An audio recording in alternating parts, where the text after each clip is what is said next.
Hey, y'all, and welcome to this edition of the Bullpen. Today, we're here with John Hickman, half of the duo that is Locked On Texans, and we're here to have a conversation about the Texans, fandom in general, and becoming a father. All in Ah, this edition of the Bullpen. To throw the punches on. He floats one wide open, and there he goes. Tagged down for a Texan touchdown.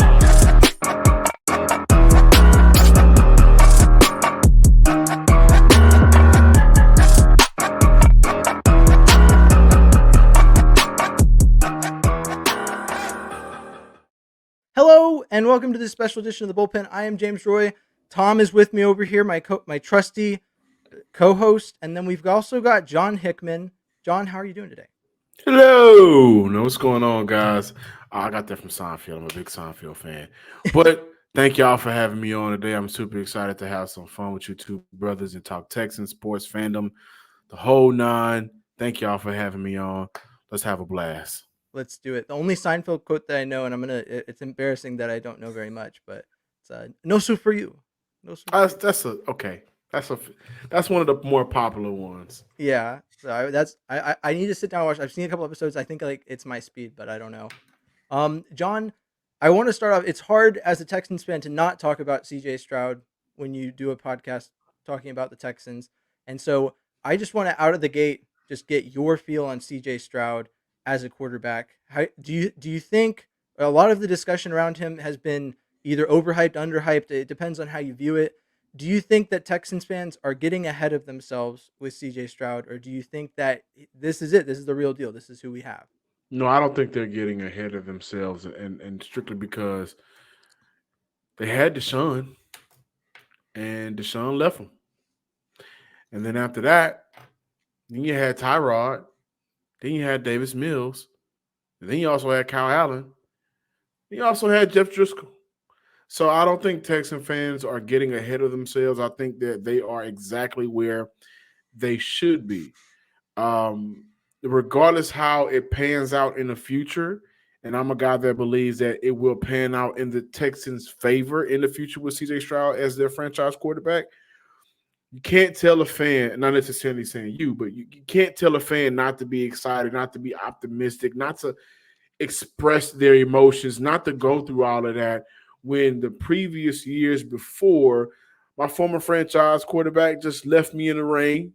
And I also had to sit through some pretty bad quarterback play. We can talk about a lot of things with this team this year. I don't think we've talked about bad quarterback play, like just outright bad quarterback play.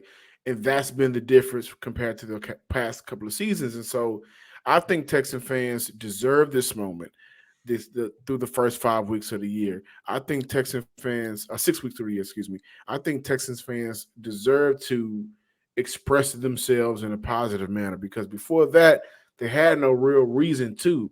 The Texans sit at 3 wins right now, 3-3 on the year. Last year, that third win didn't come until week 18. And thank God for it. Because it landed them CJ Stroud. So they got every reason to be excited and happy now. I'm not taking nothing away from Texan fans, man. This is their moment. They got a shot at the playoffs. They got a shot at the division. Live in that moment.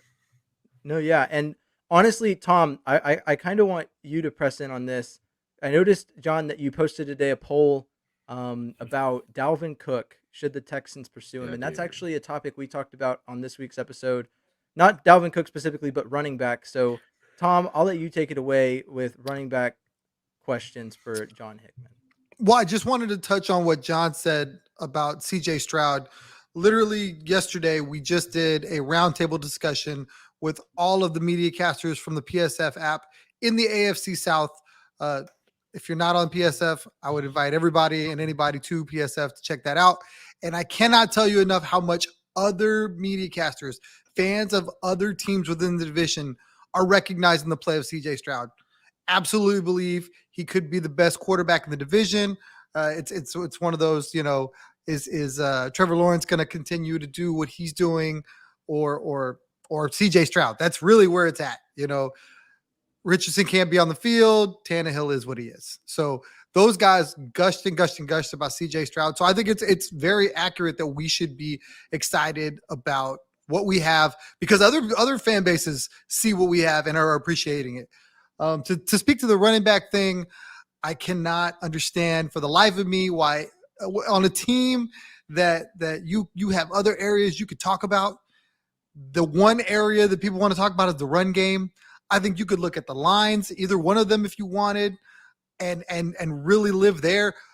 In the secondary, the corners are dinged up. You could live there.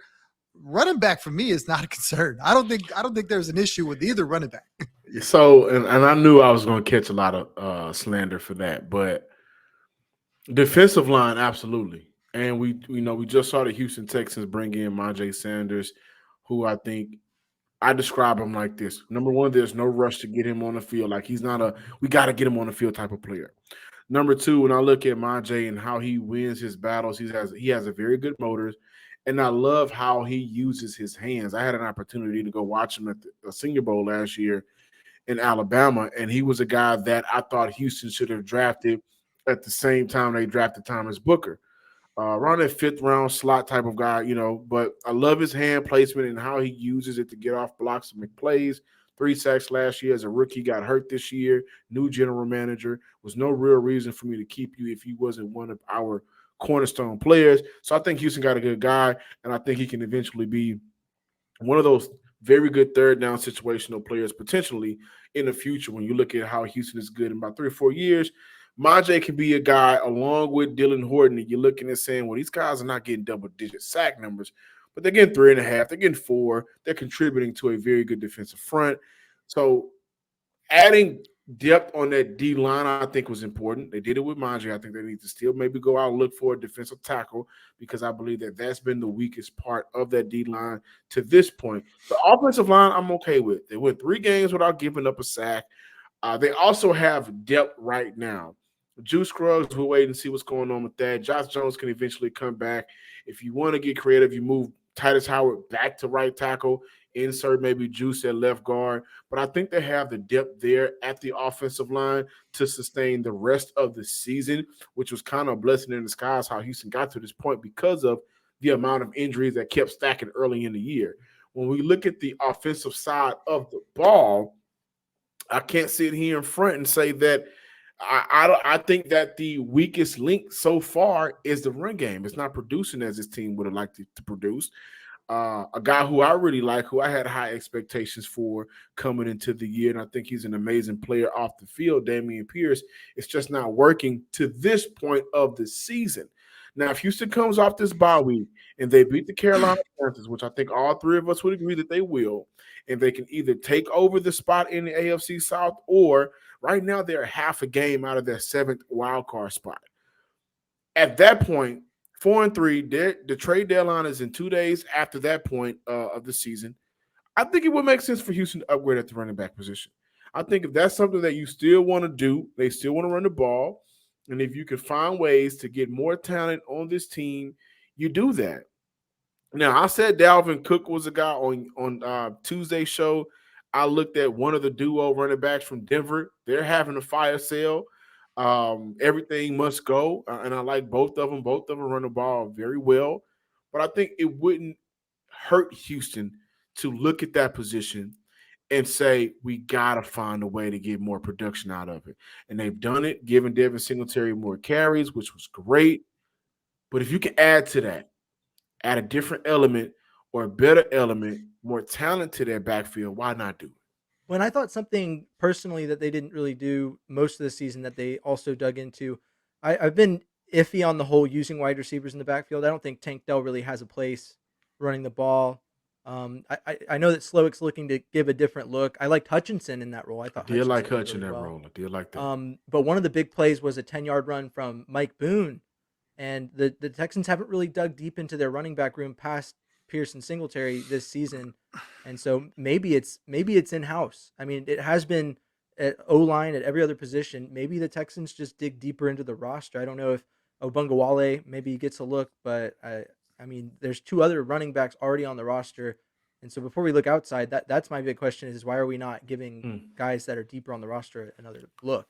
I think that's fair. But, and I did mention trade with Dalvin Cook, and I got the responses. And some people feel like, okay, I get it, but, He's not as good as he once was in the whole nine. Why would I trade for him? Nick Caserio has shown he traded a 5th-round pick for Josh Jones, who I think was going to be cut a day or two later. So I think those late-round picks don't hold as much value in this organization with this general manager as some people would like it to. If that's the case, if that's his hand that he's been showing us he's going to play, why not make a trade, a late-round trade, a 6th-round pick, I think is what Dalvin Cook is worth right now, for a player who historically has shown to be better than what you have on the current roster, and I think it add a different element talent-wise to the running back room. So for me, when we talked about the run game and why we felt, because James was pretty adamant that he didn't know if Damian was a 1. And I argued back. I said, look. What I said was I think we have 2 RB2s, and when used right, it works together as an RB1. So that's fair because they showed it on Sunday versus the Saints. David Singletary led the way. Damian Pierce started the game off fairly good, but then fickled out. He had that really good run that set us up on the goal line. He did. So here's what I said then, and here's what I'll say now. And I think this is what for me feels fair for Damian Pierce. Every one of these teams that they've faced recently have had stout run defenses. They made their hay in the trenches, and they were going to stop the run, committed to it. You're talking about Atlanta, you're talking about the Saints, the Steelers. These guys, secondary is questionable. Up front, very stout. So for me, when you're running Damian Pierce up the middle, I don't care who it is. Dalvin Cook, Singletary, Boone, Agungbawale. It doesn't matter. Derrick Henry, you're not beating these guys up the middle. Now, when they got out on the edge, a lot with Singletary, they had some success. Boone as well. I think when Pierce got to the edge, he had some success. I love your idea about making a trade. I love the idea about trading a late round pick. A guy I'd rather see them go get is a guy like Chase Young out of Washington, who Washington looks like they've got more pieces than they know what to do with. They declined his 5th year. Send that 5th round, that 6th round pick, and go bring me Chase Young, who's going to be a free agent. For a 5th? Chase Young, they're 24 years old, had a knee injury, a lot of tread on those tires. They have a hard time getting to the quarterback. That guy can do it. I think that I saw a 2nd round pick as the proposal on a lot of the major outlets. I could believe based off injury history and based off the fact that he may or may not actually be a starter when he arrives in Houston, depending on how you view Grenard and knowing what Will Anderson can be. That you could probably get away with a 3rd round pick, in my opinion, at worst. But even then, knowing what Chase Young is capable of being, I have trouble believing a 2nd round pick I have trouble believing that you can do anything less than a 2nd round pick. Yeah, maybe a 3rd round pick. I just wonder because you have to pay him, so you're not getting him. You still have to sign him. He could walk, so I think that might diminish his value. Where if he was under contract, you're absolutely right. Now you've got he's locked up. He's not going anywhere. You give away a 2nd round pick and you don't sign him. Now that looks like a move that gets a GM fired. So I'll be interested to see where he goes if he moves at all. What do you think, John? I don't know about trading for Chase Young. I like what Grenard has been doing. They just signed Manje. I like what Will Anderson is doing. I think if Houston is going to add more depth to that D line, it has to be D tackle. Like a guy that I did not think deserved to be cut was Khalil Davis. I thought that Khalil Davis was at the very least the 2nd best defensive tackle based off preseason and camp. I mean, he was busting boys' ass. Can I say that on the show? He's too late now. You said it, so it's there. But roll with it. But he was tough, man. And to this point of the season, whenever he does get those snaps, what D tackle has played better than him? So Hassan Ridgeway, Khalil Davis. Of course, they got Malik Collins under contract, Sheldon Rankins. I still believe that Hennish is getting too many snaps, and I think that an upgrade at D tackle is what Houston needs. And I will go a little bit further as saying Houston needs a disciplined D tackle to help the rest of that D line out. Sometimes I think Malik Collins is too much of a pass rusher D tackle. And I think that at times he can just get out of his lane and that'll help out the offense and that'll put the linebacker in unfavorable positions. So if they can add to that depth, I think that makes sense. But trading for Chase Young, I'm not 100% sold on it. And I see, and I kind of alluded to that with the, where if he doesn't start, he should be traded to a team that, one, can sign him, and two, that's going to start him. And so that's a big holdup on that trade. And then, like you said, I agree. The interior defensive line is certainly the bigger necessity. It feels like they can kind of plug holes, but we're not getting like anything impressive out of the interior defensive line. It's very, very No. even keel. Outside of Khalil Davis for me, he's been the most impressive D-line. That may be because of his story and, where he's come from, USFL and the whole nine, but he's been very impressive to me. Houston does have the money to sign Chase Young next year, though. Oh yeah, 100%. I like Khalil Davis too. I agree with you. But this brings me, like, I have a question for you based on, so you've sung the praises of Nick Caserio, which, I mean, recently the Texans have been winning. There's a lot of Texans fans doing that. But also with the way that you talk about the team, noticed a lot of Texans fans deserve this. A lot of talking from the third person, and honestly, when I first started listening to Locked On Texans, I didn't know it at first. I heard you talk about Mike Evans and be like, but I understand that he's an A&M guy. That's hometown. But then on Twitter, I saw you be like, you sent a tweet that was like a little vague early on when I was listening to Locked On Texans, and you were like, my quarterback, blah blah blah, and someone was like, are you talking about Davis Mills? You're like, no, I'm talking about Mac Jones, and I was like, oh, John Hickman is a Patriots fan. Yeah, man. And I respect that for a lot of reasons. One, I think that it's hard, it's difficult. And I spoke to it earlier with the reason I asked you that question about CJ Stroud to start is because a lot of fans that talk about the team let their fandom get in the way and blind them from what's happening on the field. I don't think that's the case with CJ.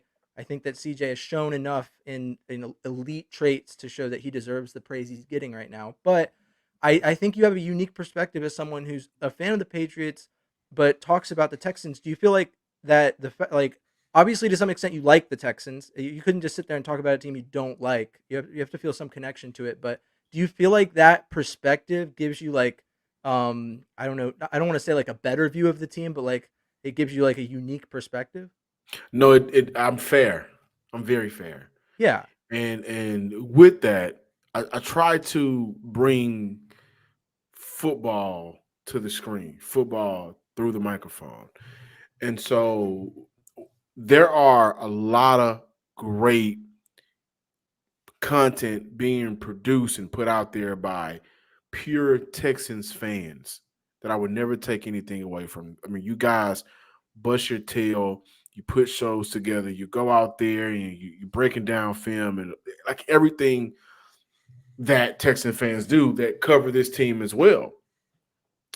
I do think at times the fandom can overlap that and they become short-sighted.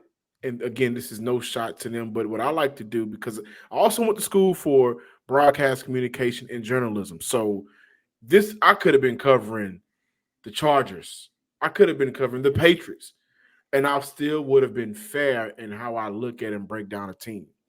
And one thing that I love the engagement when people are you a Patriot fan? Why are you covering my team? And I'm like, I'm a professional, guys. Like I'm fair throughout the entire off season, and because of work, I don't get an opportunity to go out to the NRG Stadium as much as I would like to. But the moments that I did have, going out there at practice, asking questions, being around the players, being around the coaches, and just seeing things and being able to bring it back from my eyes through the screen, through the microphone, everything I've said has been fair.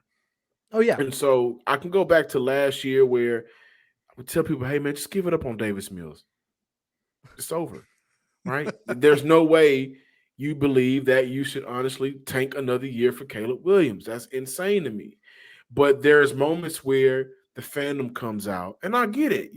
I'm a fan. I want Caleb Williams in New England now. Like the Mac experience, the Bill Belichick experience. I'm tired of Bill Belichick. I want him out of the Foxborough. I'm done with it. Would you go so far as to say that Mac Jones is the second best quarterback from the 2021 class behind Davis Mills? No Trevor Lawrence? No. Oh yeah. Well, Okay, actually, I don't have a problem with saying at the very least Davis Mills and Mac Jones are like right here. yeah, I mean, I I'd say have no that. problem saying that. And this is just me again being fair.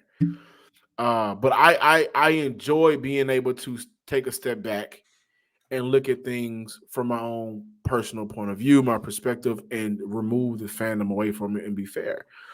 To that point, when people wanted to move on from Nico Collins, I was championing why would you move on from a wide receiver that clearly there was at least 250 to 300 yards left out on the field last year because of bad quarterback play. I was one of the people again earlier this offseason champion Khalil Davis over Roy Lopez and Kurt Hinish. I'm sorry. Because I have an opportunity to look at things from a different perspective. When I was talking about Kenyon Green and his struggles and why he's struggling, I would get to a point where you're just a hater or whatever. And I'm like, no, I'm seeing he's having issues with double moves constantly. I'm seeing if he doesn't get his hands on you immediately, 9 times out of 10, that D tackle or whoever's lined up over him has an opportunity to beat him. This is not a fan talking. This is just a reporter talking. But overall, what I love the most is being able to have that fan interaction with guys and being able to say, like, you guys deserve it. Because covering this team since 2019, I've seen the emotions go up and down. I've seen it. So to take it back to your first question of, are fans kind of overdoing it with the CJ Stroud? Absolutely not. Do you guys remember the bad decisions that were made, not only by Nick Caserio, but by Jack Easterby, by the McNairs, by Bill O'Brien? I was there for all of that. So to have some sense of peace, enjoy it. I enjoyed it for 20 years. So I want you guys to enjoy it. And I love that, man. I love interaction with fans each and every day and taking away safe That's and how I Stroud. feel. Safe and Stroud. Safe and Stroud. Safe You and can just Stroud. hug yourself. You're safe at peace. I got a quarterback. When you have a quarterback, life is a little bit more easier. But I love it, man. I really do love having those one-on-one conversations and time with fans because the emotions that I can get from them helps me bring it through the mic, through the camera, and I can play off that, not in a bad way, but just bringing it to life. Well, I'm here to tell you, I went to the last Patriots Texans game in Houston. We and lost. you are not the only Patriot fan in town. Y'all filled that stadium up and all the way up and all the way down because I sat up a little high. I mean, they let it know y'all were in the building, so I'm not Was that the surprised. Cam Newton game? I want to say it was. That was I want the to say game. it We was. lost that game. I Yeah, remember. yeah. I was at that game. They were loud. They were letting us hear it. So Well, I'm personally, not surprised. I being in the Navy, I was stationed up in the Northeast back when Brock Osweiler and the Texans played the Patriots, and back when I caught 2 or 3 games at Foxborough where the Texans played. There was that one where Brandon Cooks put the dagger in at the end against Deshaun Oh, my Watson. That was gosh. infuriating. Hated that one. Love that one. But Foxborough is a great atmosphere. I mean, I can see why Patriots fans gravitate to the team, even if they weren't like the Super Bowl machine dynasty that they were. That's just a great atmosphere for football. But I guess I've got one more question for you before we go because we're kind of running low on time. But I recently became a father, and I know that you, in the next few weeks, will also become a father. You've gotten married. You're doing a lot right now. You're doing a lot of fun stuff, and I think that sometimes we get so caught up in football we forget about people. And so I mean I want to congratulate you personally. I know the joy of having my Thank you. son. I know you're having a daughter, so it might not be as joy. No, I'm just kidding. It might be a little rough at times, but I mean I want to congratulate you, and I want to ask you just real quick. How do you feel going into this? Does anyone really ever feel ready to be a father? I mean I'm still like at that point where I'm worried about things like several years down the road and now and everything. It's all happening and I'm all worried about it. But I mean, how are you feeling with all that going on? Yeah, I'm gonna be honest with y'all, man. I know I ain't ready, but I'm excited. I'm anxious to meet my baby girl. I'm very excited. I'm looking forward to the opportunity just to hold her and say I love you. So this year, with everything that's been going on, just the thought of being able to hold her has been able to kind of push me through. I only have one rule for my baby girl. That's it. Two, actually. Number one, you cannot come into this world a Cowboy fan. I honestly, if you're not a Cowboy fan, I don't care what fan of an NFL team you are, as long as it's not the Cowboys. You can be a Steelers fan. I wouldn't care. But in this house, you are a Rockets fan. Above anything else, you are a Houston Rockets fan. And as long as we got that understood, we're gonna have a good life. Nice. Yeah. It's actually fun fact. My birthday is the day that the Rockets clinched the 95 finals.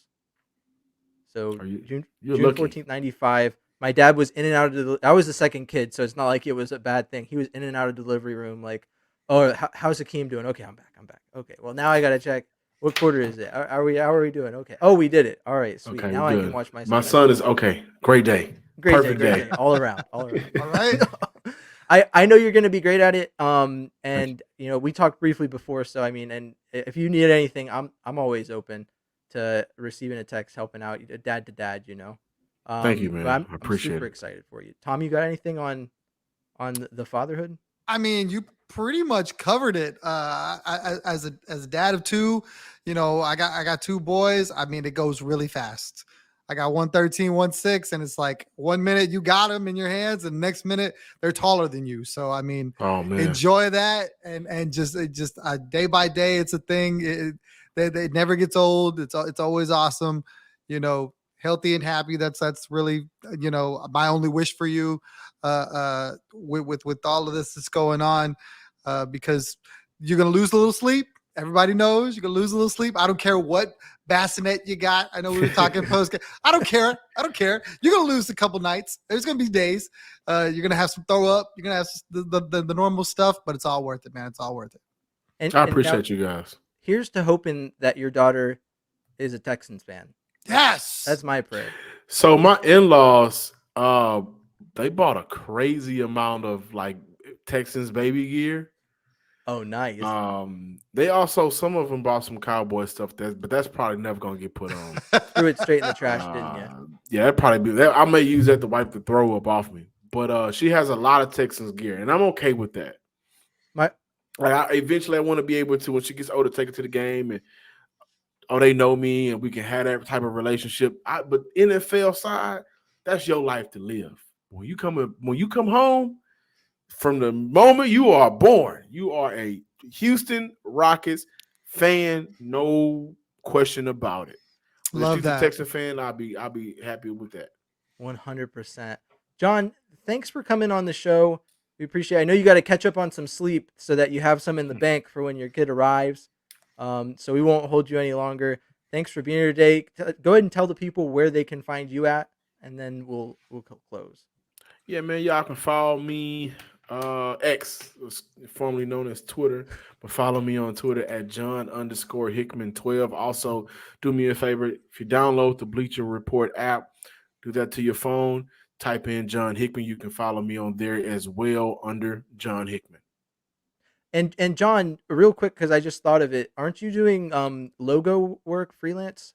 Yes, I am. If you need logos, if you're in the Houston area, and if you need like a birthday party photographer or a photographer in any capacity, get at me. Videography, get at me. Logos, get at me.